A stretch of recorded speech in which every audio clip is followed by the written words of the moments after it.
Hi friends, നമ്മൾ ഇന്ന് ഈ ക്ലാസ്സിൽ നോക്കാൻ പോകുന്നത് നമ്മുടെ LPUP എക്സാമിന് വേണ്ടിയിട്ടുള്ള സൈക്കോളജിയിലെ ദേശീയ സംസ്ഥാന വിദ്യാഭ്യാസ സമിതികൾ എന്ന് പറയുന്ന ടോപ്പിക്കാണ്. അപ്പോൾ അതിലെ കുറച്ച് പ്രധാനപ്പെട്ട ഫാക്റ്റുകൾ നമുക്ക് നോക്കാം. ആദ്യമായിട്ട് നമ്മൾ നോക്കാൻ പോകുന്ന ദേശീയ സംസ്ഥാന വിദ്യാഭ്യാസ സമിതികളിലെ ഒന്നാമത്തെ സമിതി എന്ന് പറയുന്നത് CABE ആണ്, central advisory board of education. അപ്പോൾ CABEയുടെ പൂർണ്ണ രൂപം ഓർത്തിരിക്കുക, central advisory board of education ആണ് CABE. അപ്പോൾ എന്താണ് CABEയുടെ പ്രത്യേകത എന്ന് നോക്കാം. കേന്ദ്ര സംസ്ഥാന ഗവൺമെൻറ്റിന് വിദ്യാഭ്യാസപരമായി നിർദ്ദേശങ്ങൾ നൽകുന്ന സ്ഥാപനമാണ് CABE. Central advisory board of education ആണ് നമ്മുടെ കേന്ദ്ര സർക്കാരിനും സംസ്ഥാന സർക്കാരിനുമൊക്കെ വിദ്യാഭ്യാസപരമായിട്ട് എന്തെങ്കിലുമൊക്കെ ഉപദേശങ്ങൾ നൽകുന്ന സ്ഥാപനമാണ് CABE, central advisory board of education. ഇത് രൂപീകരിച്ചത് 1920-ലാണ്. CABE രൂപീകരിച്ചത് 1920-ലാണ്. ഇനി ഈ CABE രൂപീകരിക്കാനായിട്ട് കാരണമായ കമ്മീഷൻ എന്ന് പറയുന്നത് കൽക്കട്ട യൂണിവേഴ്സിറ്റി കമ്മീഷനാണ്. 1920 CABE ഫോം ചെയ്യാൻ കാരണമായ കമ്മീഷൻ എന്ന് പറയുന്നത് കൽക്കട്ട യൂണിവേഴ്സിറ്റി കമ്മീഷനാണ്. ഇത് 23 പിരിച്ചുവിട്ടു, പിന്നെ 35 വീണ്ടും നിലവിൽ വന്നു. അപ്പോൾ CABE രണ്ടാമത് നിലവിൽ വരാൻ ശുപാർശ ചെയ്തത് ഹർഡോഗ് കമ്മിറ്റിയാണ്. നമ്മൾ കമ്മീഷനുകൾ പഠിച്ചതിൽ ഹർഡോഗ് കമ്മിറ്റി പഠിച്ചതാണ്. 1929 വന്നതാണ് ഹർഡോഗ് കമ്മിറ്റി. അപ്പോൾ 1923 പിരിച്ചുവിടുകയും 1935 വീണ്ടും നിലവിൽ വരികയും ചെയ്ത CABEക്ക് വേണ്ടി ശുപാർശ ചെയ്ത കമ്മിറ്റി ഹർഡോഗ് കമ്മിറ്റിയാണ്. അപ്പോൾ നമ്മൾ ആദ്യം പഠിച്ചത് CABE ആണ്, central advisory board of education ആണ് CABE. കേന്ദ്ര സംസ്ഥാന ഗവൺമെൻറ്റുകൾക്ക് എഡ്യൂക്കേഷനുമായിട്ട് ബന്ധപ്പെട്ട് നിർദ്ദേശങ്ങളൊക്കെ കൊടുക്കാൻ വേണ്ടിയിട്ട് രൂപീകൃതമായിട്ടുള്ള സ്ഥാപനമാണ് CABE. 1920-ലാണ് രൂപീകരിച്ചത്. ഇതിൻ്റെ രൂപീകരണത്തിന് കാരണമായത് കൽക്കട്ട യൂണിവേഴ്സിറ്റി കമ്മീഷനാണ്. വീണ്ടും ഇത് നിലവിൽ വരാൻ 35 വീണ്ടും നിലവിൽ വരാൻ ശുപാർശ ചെയ്തത് 1929 ഹർഡോഗ് കമ്മിറ്റിയായിരുന്നു. ഇനി ഈ ഒരു CABEയുമായിട്ട് ബന്ധപ്പെട്ട അല്ലെങ്കിൽ CABEയുടെ ശുപാർശ പ്രകാരം വന്ന മറ്റൊരു കമ്മിറ്റിയാണ് ജനാർദ്ദന റെഡ്ഡി കമ്മിറ്റി. അത് 1991-ലാണ് ജനാർദ്ദന റെഡ്ഡി കമ്മിറ്റി നിലവിൽ വന്നത്. ഇതുമായിട്ട് നല്ല കണക്ഷൻ ഉള്ളതുകൊണ്ട് തന്നെ CABE കമ്മിറ്റി എന്നും ഇത് അറിയപ്പെടാറുണ്ട്. ജനാർദ്ദന റെഡ്ഡി കമ്മിറ്റി അറിയപ്പെടുന്ന മറ്റൊരു പേരാണ് CABE കമ്മിറ്റി. ഇനി നമ്മുടെ CABEയിൽ ആരൊക്കെയാണ് അംഗങ്ങൾ നോക്കാം. ലോകസഭ, രാജ്യസഭ, കേന്ദ്ര സംസ്ഥാന ഗവൺമെൻറ്, അതുപോലെ കേന്ദ്രഭരണ പ്രദേശങ്ങളിലെ സർക്കാർ പ്രതിനിധികൾ, ഇവരൊക്കെ ആയിരിക്കും CABEയിലെ അംഗങ്ങളായിട്ടുണ്ടാകുക. ലോകസഭയിലെ അംഗങ്ങളുണ്ടാകും, രാജ്യസഭയിലെ അംഗങ്ങളുണ്ടാകും, കേന്ദ്രത്തിലെയും സംസ്ഥാനത്തിലെയും ഗവൺമെൻറ്റിൻ്റെ പ്രതിനിധികളുണ്ടാകും, അതുപോലെ തന്നെ കേന്ദ്രഭരണ പ്രദേശത്തിലെ സർക്കാരിൻ്റെ പ്രതിനിധികളും ഈ CABEയിൽ അംഗങ്ങളായിരിക്കും. അടുത്തതായിട്ട് നമ്മൾ നോക്കാൻ പോകുന്നത് NCERT ആണ്. NCERTയുടെ പൂർണ്ണ രൂപം എല്ലാവർക്കും അറിയാമല്ലോ, national council of educational research and training ആണ് NCERT. ഓർത്തിരിക്കുക, national council of educational research and training എന്നുള്ളതാണ് NCERTയുടെ പൂർണ്ണ രൂപം. ഇനി NCERT രൂപീകൃതമായ വർഷം പ്രധാനപ്പെട്ടതാണ്. 1961-ലാണ് NCERT രൂപീകൃതമായത്. NCERTയുടെ പൂർണ്ണ രൂപം national council of education research and training ആണ്. ഈ NCERT രൂപീകൃതമായത് 1961-ലാണ്. ഇനി NCERTയുടെ ആസ്ഥാനം എവിടെയാണത്? ന്യൂഡൽഹിയിലാണ്. NCERTയുടെ ആസ്ഥാനം ന്യൂഡൽഹിയിലാണ്. 1961 ന്യൂഡൽഹിയിലാണ് NCERT രൂപീകൃതമായതിൻ്റെ ഹെഡ്ക്വാർട്ടേഴ്സ് ന്യൂഡൽഹിയാണ്. ഇനി NCERT പ്രസിദ്ധീകരിക്കുന്ന കുറച്ച് ജേണലുകളുണ്ട്. അത് ഏതൊക്കെയാണെന്ന് നമുക്ക് നോക്കാം. ജേണൽ ഓഫ് ഇന്ത്യൻ എഡ്യൂക്കേഷൻ, അത് NCERT പുറത്തിറക്കുന്ന ഒരു ഒരു പ്രസിദ്ധീകരണമാണ് ജേണൽ ഓഫ് ഇന്ത്യൻ എഡ്യൂക്കേഷൻ. അതുപോലെ തന്നെ ദ പ്രൈമറി ടീച്ചർ, അതുപോലെ സ്കൂൾ സയൻസ്, ഈ 3 പ്രസിദ്ധീകരണങ്ങളാണ് NCERTയുടേതായിട്ട് പുറത്തിറങ്ങുന്നത്. Journal of Indian education, the primary teacher, school science. ഇനി നമുക്ക് NCERT ചെയ്യുന്ന കടമകൾ അല്ലെങ്കിൽ അവരുടെ ധർമ്മങ്ങൾ എന്തൊക്കെയാണെന്ന് നോക്കാം.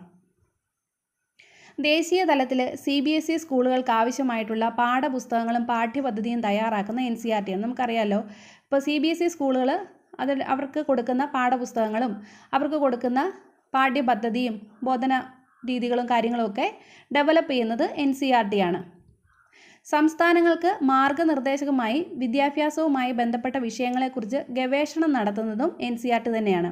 അപ്പോൾ സംസ്ഥാനങ്ങൾക്ക് ഈ വിദ്യാഭ്യാസവുമായിട്ട് ബന്ധപ്പെട്ട് ഗൈഡൻസ് കൊടുക്കുകയും അതുപോലെ തന്നെ വിദ്യാഭ്യാസവുമായി ബന്ധപ്പെട്ട വിവിധ വിഷയങ്ങളിൽ ഗവേഷണങ്ങളൊക്കെ നടത്തുന്നതിന് മുൻകൈ എടുക്കുന്നതും നമ്മുടെ NCERT ആണ്. ഇപ്പോൾ CBSE പാഠപുസ്തകങ്ങളുമായിട്ടും പാഠ്യപദ്ധതിയുമായിട്ടും NCERT ആണ് കണക്റ്റഡ് ആയിരിക്കുന്നത്. അതുപോലെ തന്നെ സംസ്ഥാനങ്ങൾക്ക് അവർ അഡ്വൈസ് ഒക്കെ കൊടുക്കാറുണ്ട്.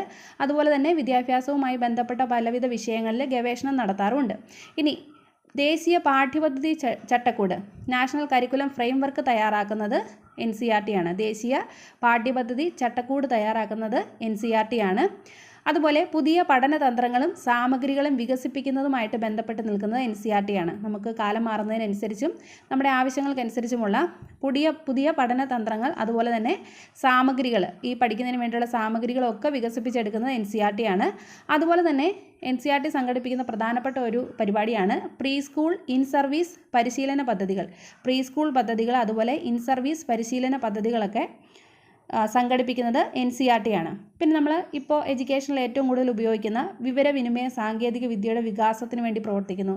വിവരവിനിമയ സാങ്കേതിക വിദ്യയുമായിട്ട് ബന്ധപ്പെട്ട സങ്കേതങ്ങളൊക്കെ വിദ്യാഭ്യാസത്തിലേക്ക് കൊണ്ടുവരിക, പുതിയ പരീക്ഷണങ്ങളൊക്കെ നടത്തുന്നത് NCERTയുടെ ധർമ്മങ്ങളായിട്ട് വരുന്ന കാര്യങ്ങളാണ്.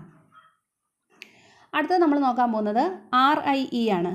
അതിൻ്റെ പൂർണ്ണരൂപം റീജിയണൽ ഇൻസ്റ്റിറ്റ്യൂട്ട് ഓഫ് എഡ്യൂക്കേഷൻ ആണ്. RIE regional institute of education ആണ്. അത് NCERTയുടെ അണ്ടറിൽ വരുന്നതാണ്. NCERTയുടെ മേഖല തിരിച്ചുള്ള യൂണിറ്റുകളെയാണ് RIE എന്ന് പറയുന്നത്. അപ്പോൾ ഓരോ പ്രദേശങ്ങളിലൊക്കെ ഇന്ത്യയുടെ പല ഭാഗങ്ങളിൽ ഓരോ പ്രദേശങ്ങളിൽ മേഖല തിരിച്ചുള്ള NCERTയുടെ യൂണിറ്റുകളെയാണ് നമ്മൾ RIE regional institute of education എന്ന് പറയുന്നത്.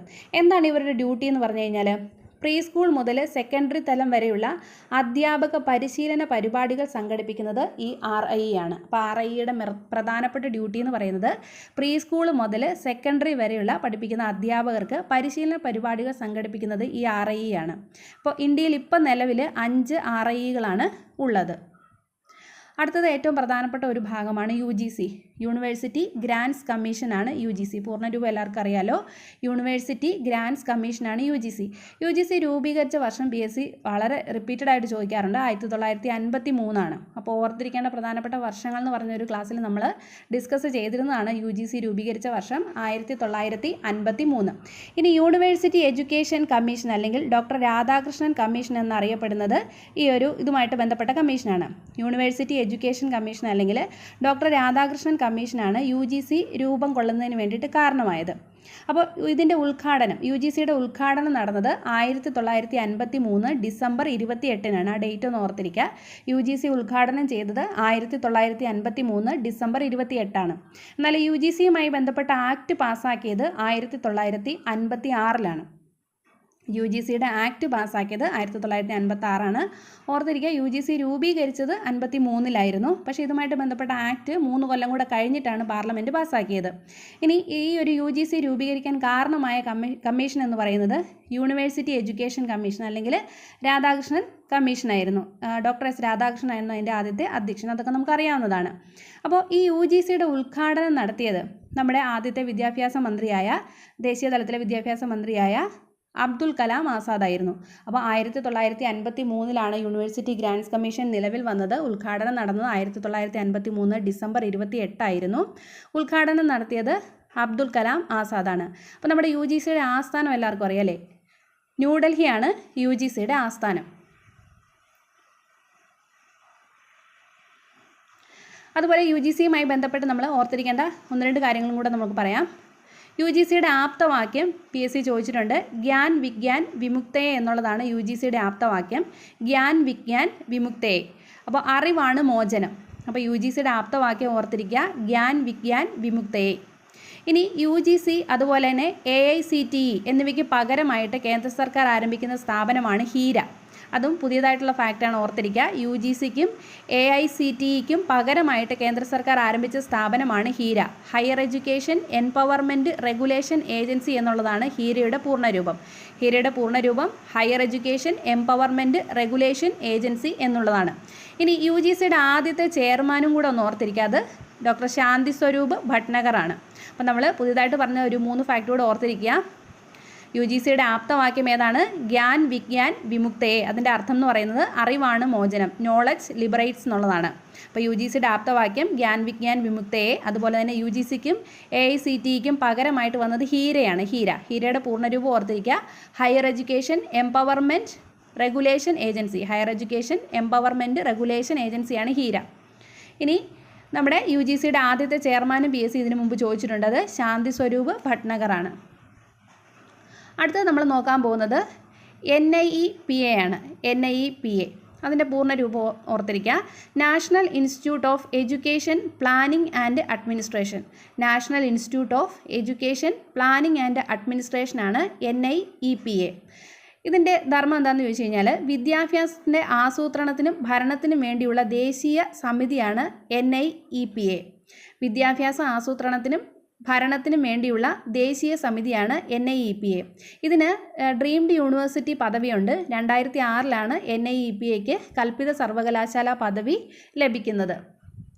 ഇനി അടുത്തത് നമ്മൾ നോക്കാൻ പോകുന്നത് NIOS ആണ്. NIOS എല്ലാവർക്കും അറിയാം, national institute of open schooling ആണ്. അപ്പോൾ വിദൂര വിദ്യാഭ്യാസം, ഡിസ്റ്റൻറ്റ് എഡ്യൂക്കേഷനും ഒക്കെ ആയിട്ട് ബന്ധപ്പെട്ട സ്ഥാപനമാണ് NIOS, national institute of open schooling. വിദൂര വിദ്യാഭ്യാസത്തിന് വേണ്ടിയിട്ടുള്ള ദേശീയ തലത്തിലുള്ള സ്ഥാപനമാണ് NIOS. ഇത് രൂപീകരിച്ച വർഷം ഒന്ന് ഓർത്തിരിക്കുക, 1989 അപ്പോൾ NIOS രൂപീകരിച്ച വർഷം 1989. CBSEക്കും ICSEക്കും തുല്യമായ സെക്കൻഡറി, സീനിയർ സെക്കൻഡറി പരീക്ഷകൾ നടത്തുക എന്നുള്ളതാണ് NIOSൻ്റെ ധർമ്മം. അപ്പോൾ CBSEക്കും ICSEക്കും തുല്യമായിട്ടുള്ള സെക്കൻഡറി, സീനിയർ സെക്കൻഡറി പരീക്ഷകളൊക്കെ NIOS സംഘടിപ്പിക്കാറുണ്ട്. അടുത്തത് വളരെ പ്രധാനപ്പെട്ട ഒരു സ്ഥാപനമാണ് NAAC. നമുക്കെല്ലാവർക്കും അറിയാം, നാഷണൽ അസസ്മെൻറ്റ് ആൻഡ് അക്രഡിറ്റേഷൻ കൗൺസിലാണ് NAAC എന്ന് പറയുന്നത്. നാഷണൽ അസസ്മെൻറ്റ് ആൻഡ് അക്രഡിറ്റേഷൻ കൗൺസിലാണ് NAAC. അപ്പോൾ എന്താണ് NAAC? നമ്മൾ ഓരോ കോളേജുകളിലൊക്കെ അറിയാം, NAACൻ്റെ വിസിറ്റ് വന്നു, ഗ്രേഡ് കൊടുത്തു എന്നൊക്കെ നമ്മൾ കേട്ടിട്ടുണ്ട് അല്ലേ. അപ്പോൾ ഉന്നത വിദ്യാഭ്യാസ സ്ഥാപനങ്ങളെ വിലയിരുത്താൻ അംഗീകാരം നൽകാനുമുള്ള UGCയുടെ ഒരു സ്ഥാപനമാണ് NAAC എന്ന് പറയുന്നത്. അപ്പോൾ ഉന്നത വിദ്യാഭ്യാസ സ്ഥാപനങ്ങൾ, കോളേജുകൾ അതുപോലുള്ള സ്ഥാപനങ്ങളൊക്കെ വിലയിരുത്താൻ അവർക്ക് അംഗീകാരം, ഗ്രേഡുകളൊക്കെ കൊടുക്കുമല്ലോ, അംഗീകാരം നൽകാനുള്ള UGC സ്ഥാപനമാണ് NAAC. NAAC രൂപീകരിച്ച വർഷം ഓർത്തിരിക്കുക, 1994. പ്രധാനപ്പെട്ടതാണ് NAAC രൂപീകരിച്ച വർഷം 1994. ഇനി NAACൻ്റെ ഹെഡ് ക്വാർട്ടേഴ്സ് എന്ന് പറയുന്നത് ബംഗളൂരുവാണ്. NAACൻ്റെ ഹെഡ് ക്വാർട്ടേഴ്സ് ബംഗളൂരുവാണ്. നാഷണൽ അസസ്മെൻറ്റ് ആൻഡ് അക്രഡിറ്റേഷൻ കൗൺസിലാണ് NAAC. ഉന്നത വിദ്യാഭ്യാസ സ്ഥാപനങ്ങളെ വിലയിരുത്താനും അംഗീകാരം നൽകാനുമുള്ള UGCയുടെ അണ്ടറിലുള്ള സ്ഥാപനമാണ് NAAC. NAAC രൂപീകരിച്ചത് 1994. ഹെഡ് ക്വാർട്ടേഴ്സ് ബംഗളൂരുവിലാണ്. ഇനി അടുത്തത് നമ്മൾ നോക്കാൻ പോകുന്നത് NCTE ആണ്. NCTE എല്ലാവർക്കും അറിയാം, എല്ലാവരും കേട്ടിട്ടുള്ളതാണ്. National council for teacher education ആണ് NCTE. അതിൻ്റെ പൂർണ്ണരൂപം ഓർത്തിരിക്കുക, national council for teacher education. നമുക്ക് ഈ പേരിൽ നിന്ന് തന്നെ അറിയാം അല്ലേ, അധ്യാപക വിദ്യാഭ്യാസ പരിശീലന സ്ഥാപനമാണ് NCTE. അധ്യാപക വിദ്യാഭ്യാസ പരിശീലന സ്ഥാപനം, നമ്മളെപ്പോലുള്ള ടീച്ചേഴ്സിനുള്ള ട്രെയിനിങ് കൊടുക്കുന്ന സ്ഥാപനമാണ് ദേശീയ തലത്തിൽ NCTE. ഇതിൻ്റെ രൂപീകരണം നടന്നത് 1995. അപ്പോൾ NCTE രൂപീകരിച്ചത് 1995. ഇതിൻ്റെയും ഹെഡ് ക്വാർട്ടേഴ്സ് എന്ന് പറയുന്നത് ന്യൂഡൽഹിയാണ്. NCTEയുടെ ഹെഡ് ക്വാർട്ടേഴ്സ് ന്യൂഡൽഹിയാണ്. രൂപീകരിച്ചത് 1995. നമ്മുടെ അധ്യാപക വിദ്യാഭ്യാസ പരിശീലനം നൽകുന്ന ഒരു സ്ഥാപനമാണ് NCTE, national council for teacher education. അപ്പോൾ നമ്മൾ ഈ ഒരു ടോപ്പിക്കുമായിട്ട് ബന്ധപ്പെട്ട കുറച്ച് സ്ഥാപനങ്ങളാണ് ഈ ഒരു ക്ലാസ്സിൽ ഡിസ്കസ് ചെയ്തത്. അപ്പോൾ ഇതിൻ്റെ ബാക്കി ഭാഗം നമുക്ക് അടുത്ത ക്ലാസ്സിൽ ഡിസ്കസ് ചെയ്യാം. അപ്പോൾ എല്ലാവർക്കും താങ്ക് യു.